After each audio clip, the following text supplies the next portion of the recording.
ان آیات میں یہ بھی دلیل ہے کہ حق کو واضح کرنا، اس کا اظہار کرنا فرض ہے، ضروری ہے اس کا بیان کرنا،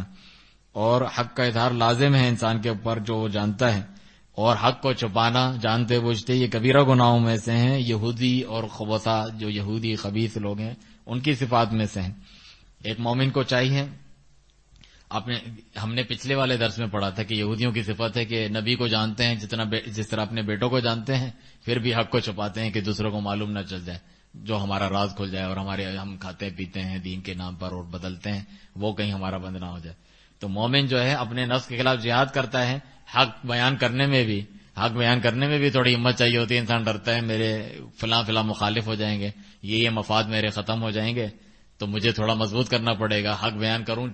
مانتے ہیں نہیں مانتے مجھے چھوڑ جاتے ہیں، چھوڑ جائیں، مجھے پرواہ نہیں ہے، تو اس کے لیے چاہیے صبر۔ تو حق کا اظہار کرنا، اس کی جانب دعوت دینا، اس پہ بھی صبر چاہیے ہے، اور ساتھ میں انسان بچے کہ حق کو نہ چھپائے۔ اگر اس سے کوئی یہ چیز ہو گئی ہے، بہت سے ایسے لوگ ہیں یعنی حق انہوں نے چھپایا اور باطل کے دفاع کیا، تو صحیح ہے، اب توبہ کریں جلدی سے اللہ تعالیٰ کے حضور، آئندہ کے لیے جو اپنی اصلاح کریں، اور ساتھ میں تیسری چیز ضروری ہے وَبَيَّنُوا، پھر وہ بیان بھی کریں لوگوں کے سامنے کہ میں باطل پہ تھا، میں غلط تھا، میں نے غلط لوگوں کا دفاع کیا، غلط لوگوں کے ساتھ بیٹھا، اب میں ان کے ساتھ نہیں ہوں۔ یہ ضروری چیز ہے، کیونکہ اللہ سبحانہ وتعالیٰ نے یہ بتایا ہے کہ توبہ ان کی تب کمپلیٹ ہوگی، یہ بات امام احمد بن حنبل رحمہ اللہ بھی فرماتے ہیں، یہ شرائط میں سے اس آیت کو انہوں نے دلیل بنایا تھا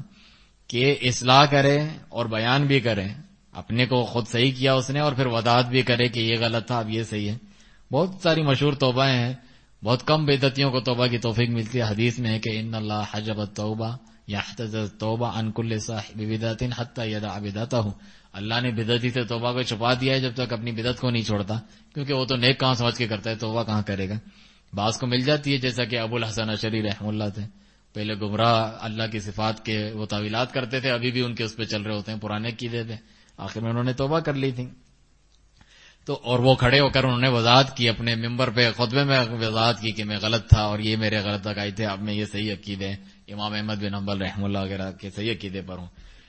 تو جو پچھلی چیزوں سے توبہ کر لیتا ہے، چاہے وہ گناہ ہو یا اس کے علاوہ بدعات وغیرہ، اپنے معاملات ٹھیک کر لیتا ہے،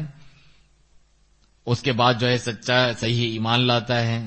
اور جو ہے نیک اعمال کرتا ہے، پھر بیان حق اس کے اوپر ضروری ہے۔ وَبَيَّنُوا، ضروری ہے کہ حق بیان کرے، اس کی جانب دعوت دے، اب جس طرح باطل کی طرف دیتا تھا، ضروری ہے کہ توبہ کے لیے اس کے لیے جو گمراہی جس نے پھیلائی ہے، اور ساتھ میں اس کے اپنے نیک اعمال بھی ہوں۔ تو حق بیان کرنا ضروری ہے، جو کچھ چھپایا تھا اس کو ظاہر کرنا ضروری ہے، تب اس کی توبہ قابل قبول ہے کہ اس نے کتمان کیا تھا، چھپایا تھا، تاکہ لوگوں کو سب کو معلوم چل جائے کہ میں باطل سے میں رجوع کر چکا ہوں۔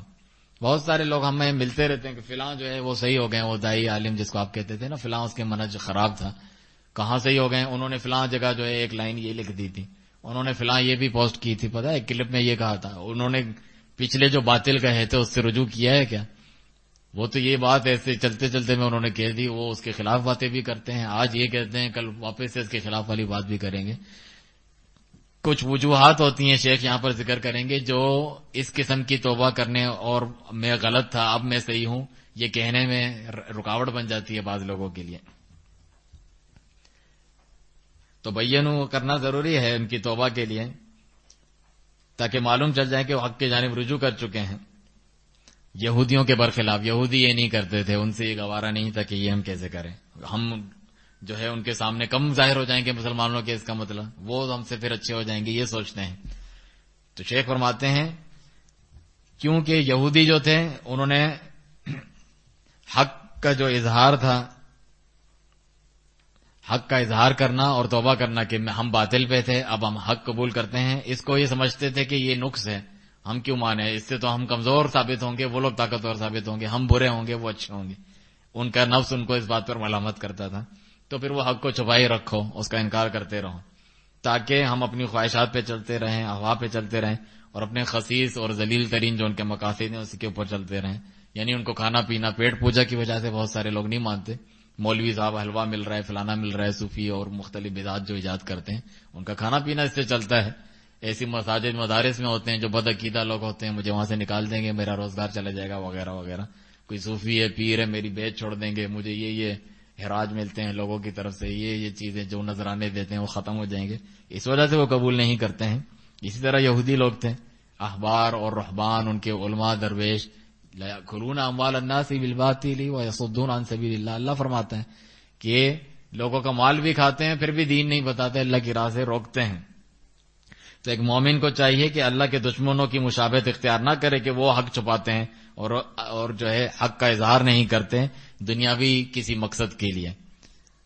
اسی طریقے سے دوسری بات کیا ہوتی ہے کہ جو یہ لوگ نہیں کر پاتے کہ وہ شرم محسوس کرتے ہیں کہ میں حق کی جانب رجوع کیسے کروں، لوگ میں تو اتنا مشہور عالم ہوں، اور یہ لوگ کہیں گے کہ اس کو نہیں پتا تھا پہلے یہ چیز وغیرہ، وہ اس کی تو آئندہ ہم بات بھی نہیں سنیں گے، یہ تو غلط باتیں ہمیں بتاتا تھا۔ آپ اس کی پرواہ نہیں کریں، اللہ تعالیٰ جس کے دل میں جو سچی توبہ کرتا ہے اس کی عزت بٹھا دیتا ہے۔ کوئی نہ بھی سنے، اللہ تعالیٰ تو آپ سے راضی ہے نا کہ میری اب پچھلی باتیں بھی، آئندہ باتیں بھی کوئی نہیں سنے گا، نہ سنے۔ تو اس شرمندگی کی وجہ سے وہ قبول نہیں کرتے ہیں، حالانکہ انہیں جاننا چاہیے۔ فرماتے ہیں الرجوع الیہ فضیلۃ وحق، اگر وہ رجوع کرتے ہیں یہ فضیلت ہے بہت بڑی، جو اللہ کے لیے تواضع اختیار کرتا ہے اللہ تعالیٰ اس کو اور بلندی دیتا ہے۔ اور باطل پر جمے رہنا یہ ضلالت ہے، یہ اللہ تعالیٰ کے غصے کے آگے خود اپنے آپ کو پیش کرنا ہے۔ لوگوں کے دل کس کے ہاتھ میں؟ اللہ تعالیٰ کے۔ لوگوں کو آپ سے راضی کرنا یا ناراض کرنا اللہ کے ہاتھ میں، لیکن میں اسے ناراض کیے رکھوں گا تاکہ لوگ راضی رہیں، یہ تو ہو نہیں سکتا، ذلیل ہی ہو کے رہو گے دنیا اور آخرت میں۔ تو لازم ہے کہ ہم باطل سے بچیں تاکہ اللہ کے غضب اور اس کے عقاب سے بچیں۔ آج کا درس کچھ لمبا ہو گیا ورنہ اتنے لمبے نہیں ہوتے، اور تاکہ ہم اللہ تعالیٰ کی جانب سے عزت ملنے والے اور اچھے انجام پانے والے اسباب کو اپنا سکیں۔